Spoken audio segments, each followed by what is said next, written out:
Le Portugal assure depuis le 1er janvier la présidence semestrielle de l'Union européenne. Face aux défis sanitaires, le gouvernement portugais devra montrer très rapidement ses talents de coordination. Lors de son déplacement à Lisbonne, le président du Conseil européen a annoncé très prochainement un sommet en visioconférence à propos du Covid-19. Pour l'analyste Nicoletta Pirozzi, l'une des priorités sera le déblocage des fonds prévus dans le budget européen.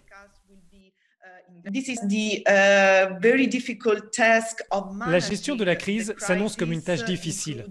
Cela comprend la vaccination en Europe, les décisions unilatérales concernant la fermeture des frontières et d'autres défis. Dans le même temps, il faut faire face aux conséquences économiques de la crise avec la mise en œuvre de la stratégie de relance. La priorité maintenant est de s'assurer que tous les États membres présentent leur plan à temps et qu'il y ait une procédure de validation souple de la part de la Commission et du Conseil.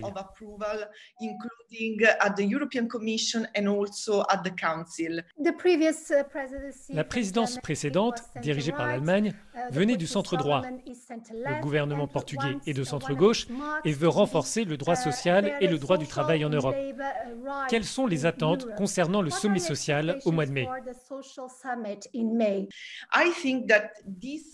Je pense que ce programme se concentrera fortement sur la mise en œuvre du plan de relance, en particulier sur les deux priorités, d'une part l'inclusion numérique et d'autre part la transition climatique.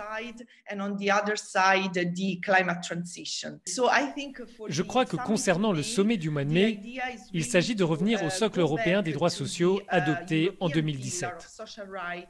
Il s'agit aussi de mettre en œuvre la prochaine stratégie sociale de la Commission européenne, avec une attention particulière sur l'emploi, les droits sociaux, mais aussi la santé, qui sera évoquée spécifiquement dans cette dimension sociale.